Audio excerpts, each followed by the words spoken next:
So we're back on season 6 of 305 Vox Populi. I'm Mayor Manny Cid, and we're in the studio at St. Thomas University. And with us today, we have Javier Correoso. How you doing, Javi? It's awesome to be here, Mayor. How are you? All is good. Appreciate to have you on. And just to break the ice, I think you got a promotion recently, right? I did. Yeah? I did. Congratulations, man. Congratulations. Thank you. And to that effect, talking about the promotion that you just got, right? Big position, one of the execs at Uber overseeing all the south of the United States, a big deal. But going back to your history, when was that day that you said going into public service, public administration, government relations, when did that hit you that you wanted to do this? Right, as a kid, we all see it. I know you and I wanted to be NBA basketball players. We had all these different dreams, but the reality is one day the light bulb turned on and we were like, this is where we're going. Yeah, honestly, it's funny. I think that path started because I needed some community service hours during high school. And, I think growing up in South Florida, you're always around politics, right? The history of what this community is about, the fact that we have people from, whether you're Cuban, Venezuelan, Nicaraguan, the Western Hemisphere, throughout the last 60, 70 years, has had so much turmoil, Colombian, that a lot of families came to South Florida. And so, you hear about it from your grandparents, you hear about it from your parents, and how important it is to be politically active because of the situations that a lot of our families faced back home. So you always hear that, and it always piques your interest. You always know what's going on. When we were kids, we had so many events in this community that really impacted our families, right? Whether it was the Elian Gonzalez situation in 2000, the shoot down of the Brothers to the Rescue planes in 1996. And so you're surrounded by this because you hear it's the topic of conversation at Thanksgiving, on Noche Buena, at family parties. The moment that it hit me was, my family, I wouldn't say was very politically active. They followed politics. I did have my grandfather's brother who was politically active, was friends with mayors, members of Congress, etc. But I needed these community service hours to graduate high school. It was my junior year, and I was way behind. And my member of Congress, who at the time was Ileana Ross-Leitonen, would do these internships for high school students. And on a Saturday morning, I went to volunteer, and I loved it.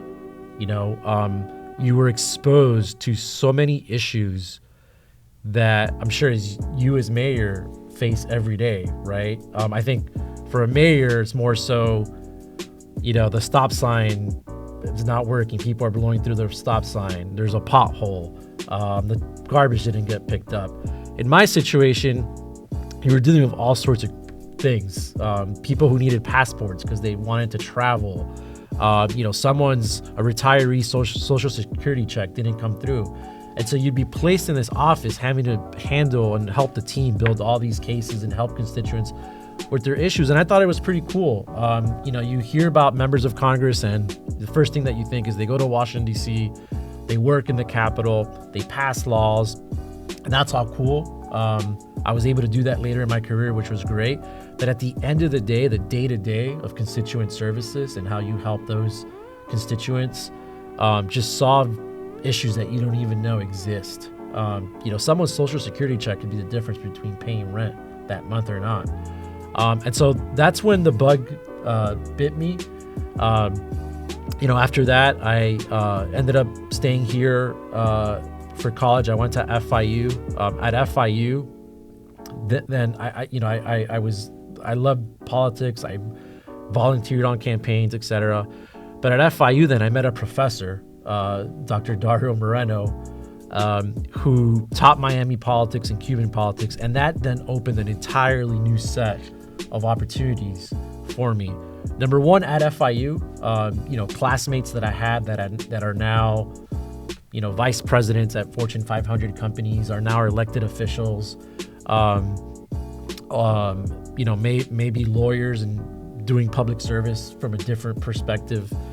But at FIU, I went to go work at the Metropolitan Center, which at the time was a think tank that was focused on polling, economic development, researching the habits of voters in South Florida.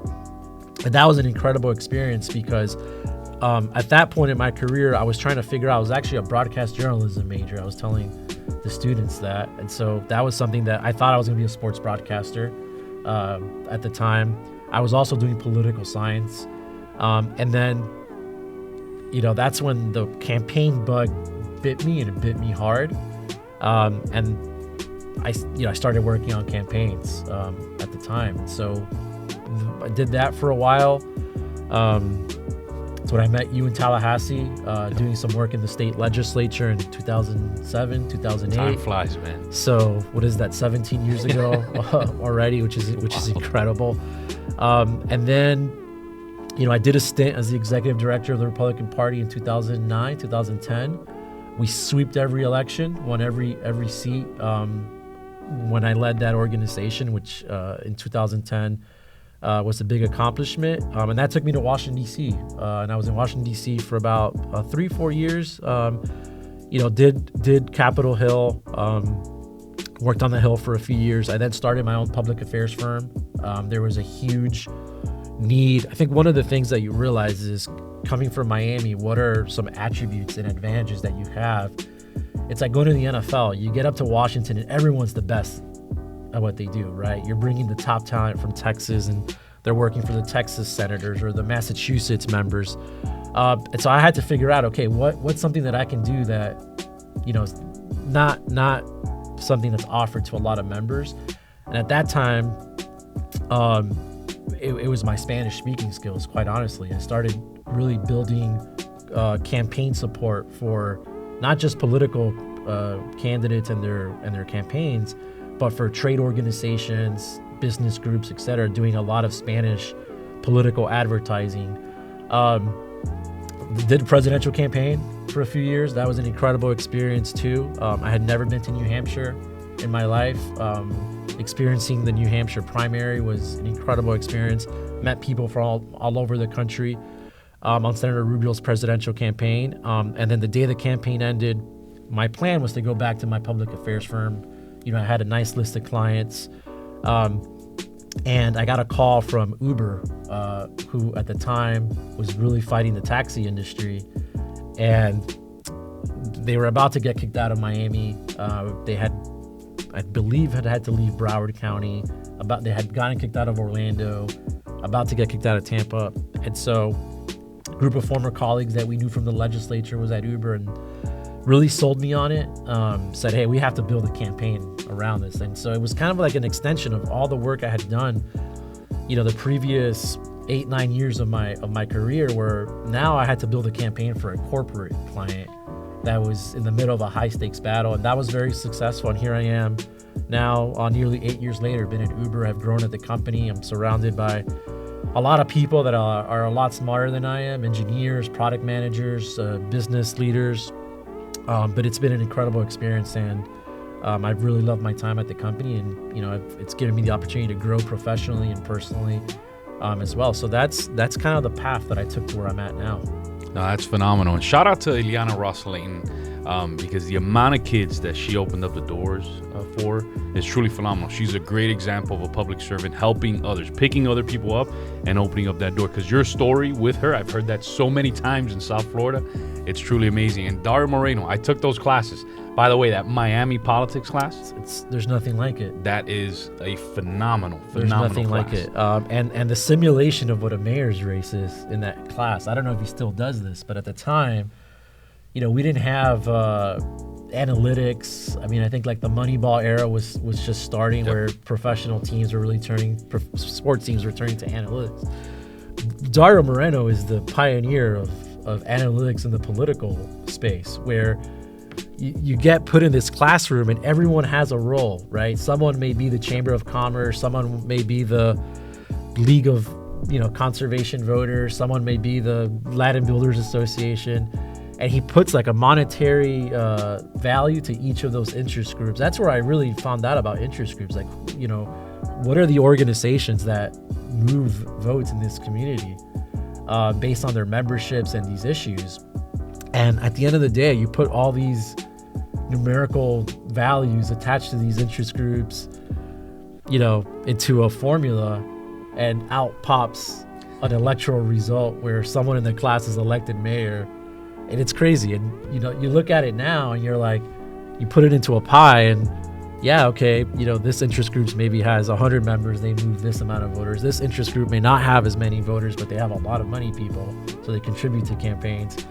And so what you learn in whatever it is, 10, 11 weeks in that class about politics in Miami and the history of Miami, right? Miami's the first city that was founded by a woman. I had no idea growing up that was the case. And so just the history of Miami and history that we continue to build upon as well, really, really is definitely, for me personally, and I know for many people, a life-changing class. So Javi, you're just like me, right? We came from a background where our parents weren't wealthy or powerful. They didn't have those connections to say, oh yeah, you're gonna be a mayor one day, you're gonna be the head of Uber in the South. So how does that feel, getting your new promotion and looking back at that first day where you needed those credits, community service hours to graduate high school? How does it feel today, just looking back at the journey that you've been on? Yeah, I mean, the first thing I would say is relationships are critical. And I say that irrespective of what you want to do in your career. If you want to go into medicine, if you want to go into public service, if you want to be an engineer, relationships are critical. And so, to me, when I first met you, we were legislative aides. I think our salaries at the time were just barely enough to cover rent in Tallahassee. And, you and I would stop in the middle of the Capitol and talk about the NBA playoffs for an hour until my boss would call me and say, hey, there's a vote going on. I need you in the office or whatever. And now you're the mayor of Miami Lakes, right? So the friends you make in high school, the friends you make in college, the individuals that you're sitting next to and across from, I know everyone says this, guest speakers come into these classrooms and say, internships, networking, relationships. It is critical because you never know if that individual one day, can put in a call to, recommend you for a job. Yep. Or put in a call to a school if you want to get an MBA or go into law school or you need an internship. And so, to me, some of the folks that brought me to Uber, we weren't even on the same side of a lot of issues during my time in public service, but there was a mutual respect and appreciation for each other's work that you never know where somewhere along the line, that may come back. When I look at filling out my team, there's a process that goes into that, but the feedback and introductions you get from people in your own field, you always put a premium on that, right? Because there's nothing like, and I look at the team I have now, and our team covers half of the country, but it's a very diverse team.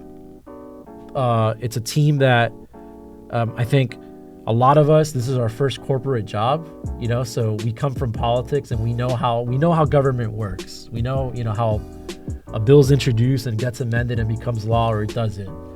We know how a campaign is won or lost. But you come to the corporate world and, you're jumping on Zoom calls with people who have MBAs from, the University of Chicago or Harvard or whatever it may be, University of Michigan. And you're like, okay, I'm not an expert on the business. I need you to educate me on why this is important. But to them, you're the expert in the political side of stuff or the PR or the communication side of stuff. Or you get a call from a media outlet or reporter, everyone freaks out. You don't freak out because, we do this every day of our lives. A reporter calls and says, hey, what's your opinion on this? Or what's going on with this? Or can you help fix this? And so it's a unique blend of circumstances where, these relationships are critical because I think and it's a process that's ongoing, and you keep evolving as a leader and as a worker and in your perspective and how you view many things, how you manage people.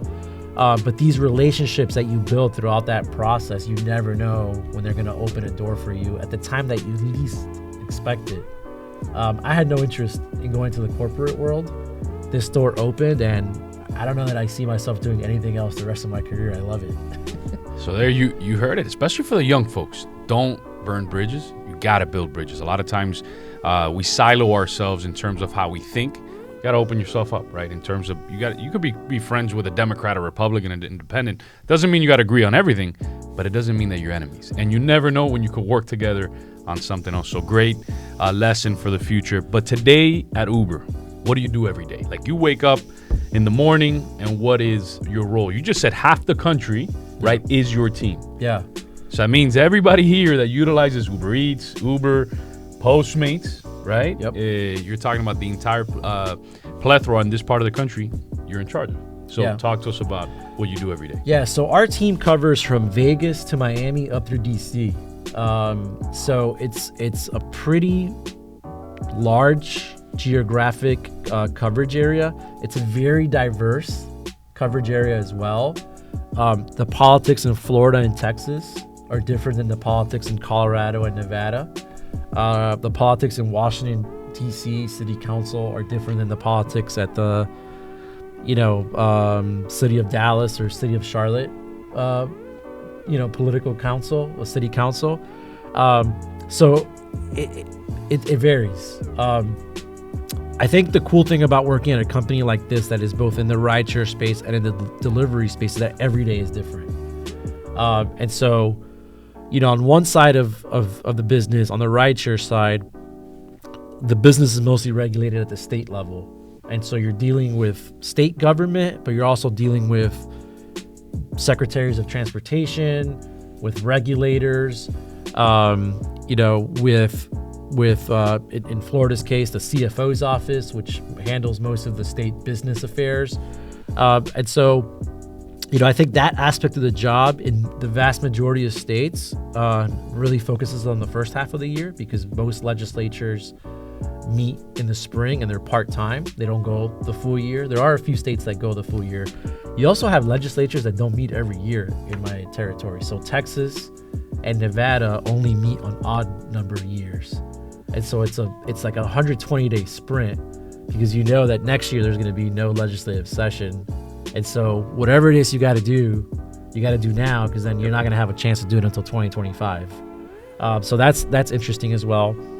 And then the delivery business, for the most part, is not regulated at the state level. Most of it is not regulated at all.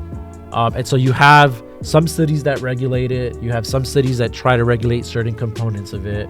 And so you're dealing with that as well. I think the other crazy thing about our job that I love is also the organic stuff that comes up from lawmakers to us. And so, we now have like a transit team that works with transit agencies and cities, to expand first mile, last mile services. We never did that up until like 3 years ago. We had some pilots in Florida that, we were very successful early on. And that was the basis for expanding that, that team into a full-time team. And so Brightline right now came to us and said, hey, post-COVID, we have all these people that are using the train to get from Palm Beach to Miami or from Miami to Broward. We're in the process of expanding to Orlando to where you can take a train so you don't have to get on a flight. But what do we do about those people that they get to the station, but then they got to go to a hotel, they got to go to a theme park, or they got to go to a business meeting? Is there a way where if you pay for your Brightline ticket, you get like a Uber voucher so you can get a car to take you to wherever you need to go from the train station? So those types of innovative partnerships, we have a team that does that, and we support that team. We also have a team that focuses on social impact. So last week with the hurricane, we got outreach from the state that they needed help moving evacuees to shelters. And so we'll offer free Uber rides to people who may not have a car or may not want to take their car to a shelter. And so if you're in an evacuation area during a hurricane, we'll do things like that where That's awesome. we help people get to the shelters, and then after, get back home or wherever it is. We did an extensive job of that last year in Southwest Florida, in Fort Myers and Sanibel, Captiva area. Unfortunately, it's an area that's still rebuilding. I think we still have a lot of work ahead of us in that part of the state, but we do a lot of that as well during states of emergency and situations like that. So it really varies. And then I'd say the last part of the job is what I alluded to is, kind of being like the in-house political counsel to the business. And so, you may have a group of engineers that want to launch a new product that you never even heard of. Or you have a team that wants to invest in safety. And so, an example of that is we just rolled out the opportunity where you can audio record your Uber trip so that drivers and riders have audio in case there's a discrepancy and there's a safety situation. We have audio that we can turn to fix that situation. But the entire process of how you get there from when you start is very complicated, right? There's like a legal review that has to take place.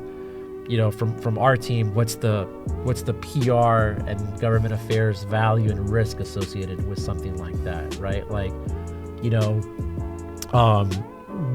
Our counterparts, our cross-functional partners depend on us to guide them politically and PR-wise into how these things are rolled out and how they land. So that's a part of the job that I think is also pretty interesting, where it's not the proactive, work of passing or killing a bill, or the reactive work of, dealing with a situation from a government official or regulator. It's more the strategic thinking, strategic value aspect that you bring to the business. I think all companies are looking for that now, because I think we're living in a world where the country's very politically divided. Consumers are putting a lot of pressure on companies to take stances on whatever issues of the day. And a lot of companies have a communications department and like a government affairs department. I think what Uber does very well and why Uber's been so successful is, the communications department and the government affairs department work hand in hand. They're the same team. It's a public affairs team. And so that's important, because you have to know, the right hand needs to know what the left hand is doing, and vice versa. If you have a communications team that's going out there and putting out statements to the press without running it through their political team, that's a lot of risk associated with that. It takes one elected official that can be upset, and that could completely derail, that company's agenda. We've seen a few companies go through that here in Florida the past few years. And so I think there's also that value, and that companies are, being pushed in many different directions, by consumers, by employees inside the company. Yep. And having a seasoned political team that's dealt with these issues, that feels comfortable in these issues, guiding the leadership team and guiding that decision-making process is a huge asset to companies nowadays. Oh, you got that right. And that part of corporate responsibility is pretty powerful, where you all say, look, it's not only about profits, but helping people. What you did during the hurricane is commendable, because you need to do that, right? Corporations that are very successful should give back, I believe, and have that impact in their community. So the students have about 2 or 3 questions for you. Awesome. That they have lined up. I think some of them helped research. They looked you up. They looked up the company. And I know they all have Uber Eats, Postmates, or just regular Uber on their phone. So I know they anyone want to break the ice. We got a couple of those questions coming up. All right, so I have a question. So out of the two, Uber Eats and Uber, which one's easier to handle? Yeah. So they're each challenging at times. I think with Uber, it's a two-sided marketplace, right? There's a rider and a driver, and so some of the things are pretty straightforward. The regulations for the most part across the country are pretty consistent across the board. The delivery platform is right now, I'd say, a little bit challenging, because there's a three-sided marketplace. You have the consumer, you have the courier, the delivery person, and then you have the restaurant. And the interest of all three may vary on many cases, right? And so, you have a restaurant. The restaurant industry after COVID is thankfully in Florida. I think we're doing better than many other parts of the country. I'd say mostly in the South, in my region. lockdowns were lifted pretty early during the pandemic, and so I in my opinion, that saved a lot of businesses and a lot of restaurants because people were able to go back out and start visiting, the places that they frequent.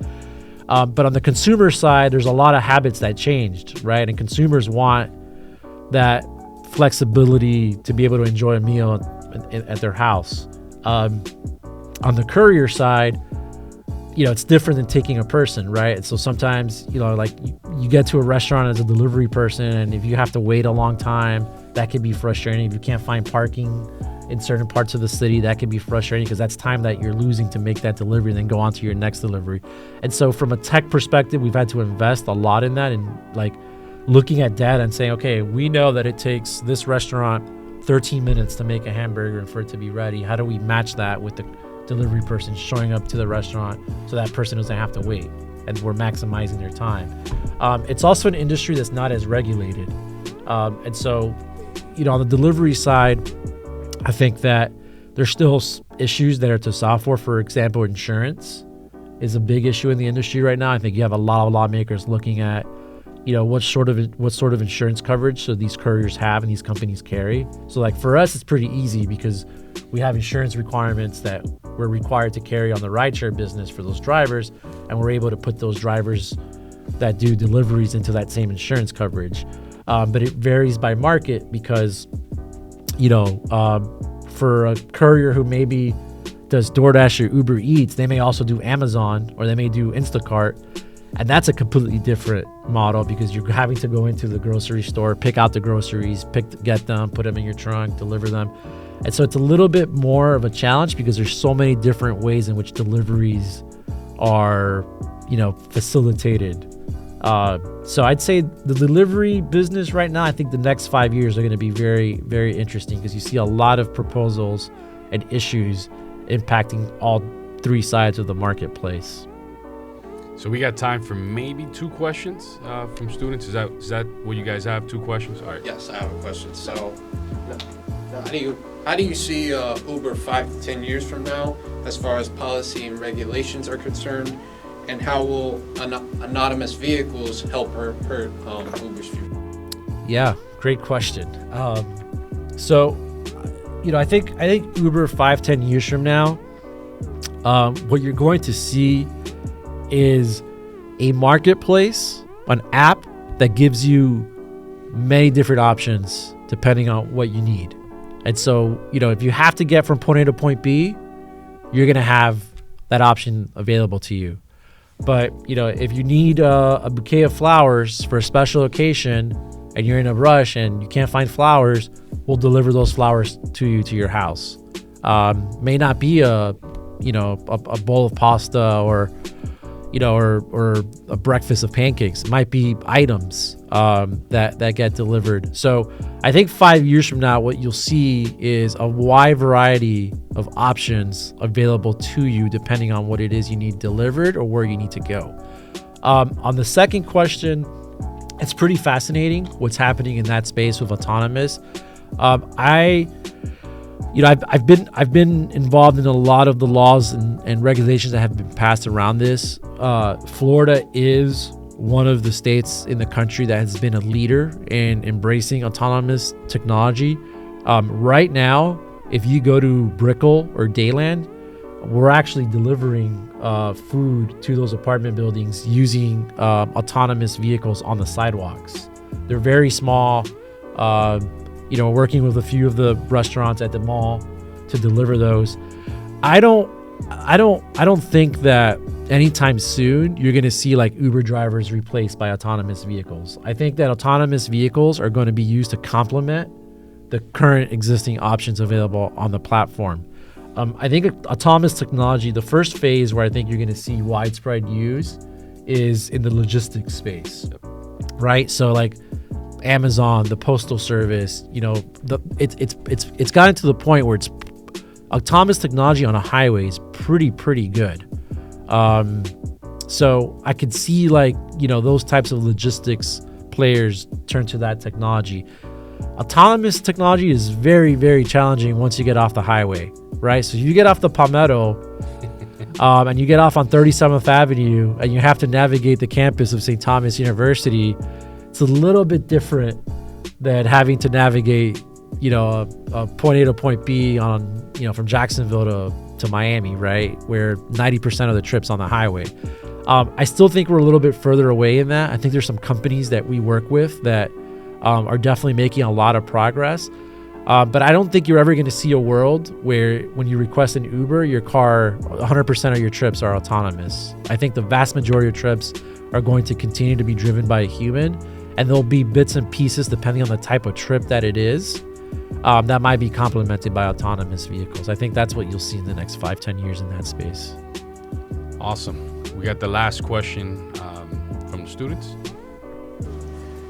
You have represented an individual candidate, and now you represent a company. How does creating a good public image for the company differ than doing that for a person? Yeah, it's a great question. So I think, look, it depends on the type of campaign you're running. I've been lucky to do all types of races from municipal to state to federal to presidential. I think when you're running at the local level, your image is what you portray when you knock on someone's door, believe it or not. That's the way you win local races. I'm sure the mayor and I know many people who have ridden themselves or raised a lot of money and think, okay, I can do all these TV commercials and radio commercials and send all this mail, and I don't have to knock on one door, and I should be able to walk into, being a council member or being a state representative. That's not the way it works when you're running at that level. The level of government of a municipal office is the first problems that people are facing, right?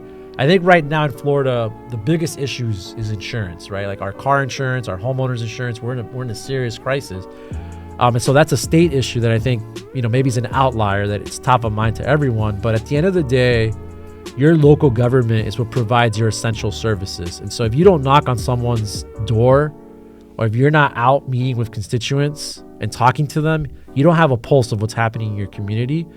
And it's very hard for you to get elected or reelected like that. The higher up you go, if you go for federal office, if you run for Congress, it's more of like the issues that the country's facing nationally. And so your image there has to be portrayed in a way where what's happening, right? Like in South Florida, you have to not just know what's happening with the environment because of, the Everglades surrounding us, but you have to know what's happening in Latin America, right? Because your constituents are going to ask you, hey, what's your thoughts on the Colombian president saying this? Or what's your thought on, the Nicaraguan president refusing to call elections? Or what are your thoughts on the Argentinian presidential elections that are coming up now in November? You have to be well versed on foreign policy. What's your position on Israel and Iran? Because there's a large Jewish community in South Florida as well. And so your image has to be portrayed in your grasp of the issues facing the country. When you run for president, you can't have a bad day. That's when the lights are the brightest. And so you have to be on your best behavior every day, all day. One bad day, one bad debate, one bad moment can completely end your presidential campaign. And so at that level, it's fascinating, because I think the one thing I learned from a presidential campaign was everything that I talked about from local to state to federal, it all comes together in a presidential campaign. And so, in New Hampshire, you have to do town hall meetings where the voters of New Hampshire want to know where you stand on their issues, and they want to ask you questions the same way you are asking me questions right now. And if it takes 2 hours, you have to sit there for 2 hours and answer questions. In a state like Florida, where you have 25 million residents plus, it's a little bit different. And so all those skills come in play in that process. At a corporation, I'd say, in terms of your image, I think number one is you have to know what your brand is, right? Like what am I selling? What's my brand about? For us, early on at Uber, it was about getting people from point A to point B. I think in many cities, that had good taxi services, it wasn't as big an issue. But in a city like Miami, where you can't find a taxi, anywhere outside of South Beach and the airport, it was a game changer, right? Because now if you lived in Miami Lakes, or if you lived in Kendall, or if you lived in Hialeah, or if you lived in Homestead, you could, at the tap of a button, get a ride within 5 minutes. That's never been the case here. I remember I'd call a cab when I was in college. Maybe they'd show up in 30 minutes, maybe they didn't, because they were focused, as they should have been, on the high tourism parts of the city. So what is your brand is critical, and sticking to that brand, and whatever decision you make in building out whatever that plan may be, whether it's a campaign, whether it's a PR issue, whether it's responding to a crisis, is focusing on what you do well. At the end of the day, you're an expert on what you do well and what your business operates on. You're not an expert on everything else, and you always got to keep that in mind. Good question, guys. Great questions. So Javi, we turn it around to you. Any questions? You get to ask questions. Any question you have for me, for anyone here? I didn't know that. Yeah, we flip it around, make it a little fun. I think I'll ask you a question. How has you were you were a legislative aide, then you were on the council for a few years, then you ran for mayor. What's the biggest thing you learned being a mayor as opposed to being a council member? The spotlight grows, right? You can't hide. When I was a council member, and there were really, really, really tough issues in our community, everybody went to talk to the mayor, right? And they had to see the mayor, and I was in the back, and you can wait to share your opinion, your perspective, your position as mayor, especially in small cities like Miami Lakes, 35,000 residents, right? It sounds small. In Florida, most cities are under 5,000 residents, but you're it. There's nobody else. So it really hones your leadership skills, where you're no longer afraid, and you're in the spotlight. Talk about how you said the presidential campaign, where you can't have a bad day. I can't walk around the city and say or do things, or just go out and have beers. No, because I know that I'm the example, not only for my colleagues, but for the city. So there's times that I see things on X, now Twitter, or the media, and I'm like, man, I want to respond. This is ridiculous. But I know whatever I say doesn't represent me as a leader, but represents a bigger brand, which is the town. So that's why you've seen in the 7 years that I've been mayor, it's never been a controversy, because we've worked really, really, really hard to make sure that we live, breathe it 7 days a week. But that's where the biggest change happened. Behind the scenes, as an aide, we're behind this. We wrote legislation, we appropriated money, we presented bills in committee. By the way, they can't do it now, but we did it back then, which is really cool. We did all those things, but we weren't the ones accountable. Same thing when I was on the council. Even though I had a vote, I was behind the scenes, right? Like, if there was a controversy, you can hide. As mayor, you're it, and I think that's the toughest thing that some people are just not ready for. That's why you see mayors in other cities sometimes fall into these traps of these controversies, because they don't understand it. You're in the spotlight 24/7. If you don't want that, don't get into the kitchen. One of the things that I think has been very helpful to me, not just in my professional career, but more so now in managing a team, managing individuals, is some of the skills and lessons that I learned in sports, growing up, whether it was in Little League Baseball, high school football. I know you coach now, you're coaching basketball as well. What are some of the lessons that you've learned either playing or coaching in sports that, or skills, I should say, that have transpired to your career in public service and leading a city? Empathy, right? Being empathetic. A lot of times as a coach, you see a student or one of your kids on the team, and you're like, you see, why aren't you performing well? And sometimes, and it happens with professional athletes, right? We don't ask, hey, are you okay, right? How are your grades? How's your home life? Are you eating? You know what I mean? Do you have enough to get by? And I think that's something that's really helped me as a leader, is being empathetic, that I learned from sports, because a lot of times we only see, when somebody hits a home run, makes a 3-pointer, gets a touchdown, but behind the scenes, there's so much going on.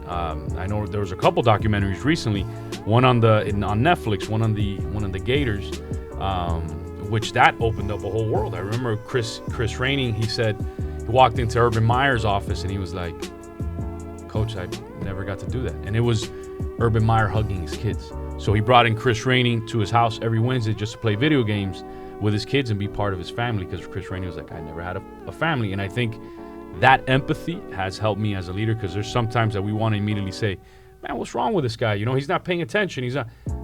But there might be something else behind it, and we got to get to that core issue. And I've realized that, especially the older that we get, the powerful tool that empathy is. And I've gained that from coaching, from playing sports, from that entire journey. The competitive edge, I always have it, right? We grew up on the streets, we grew up playing, but I think the empathetic side has really helped a lot, tremendously. So awesome. Great questions. So in closing, and I before that I got something to say. So in closing, few words. I'll give you like 30 seconds to think about it, but few words of inspiration, motivation to that next Javier Correoso that might be watching this. But before that, wanted to give a shout out to you and your team, because during the COVID-19 pandemic, I own a restaurant. A lot of you guys know. We were 11 months in. We all know that most restaurants close within 3 years. If it wasn't for Uber Eats, I lost 80% of my revenue overnight. The day we shut down, 80% of my revenue gone.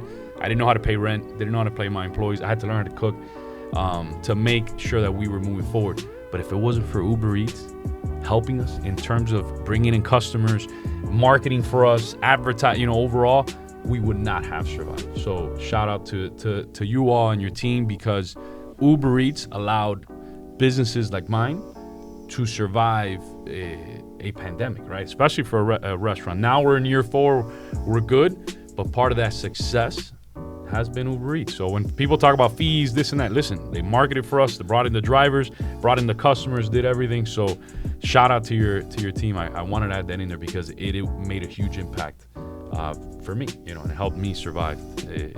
My business survived the COVID-19 pandemic. No, appreciate the kind words. And look, it was new for us too, right? And I think there's a lot of there's a lot of good that came out of that. There's a lot of opportunities that came out of that as well.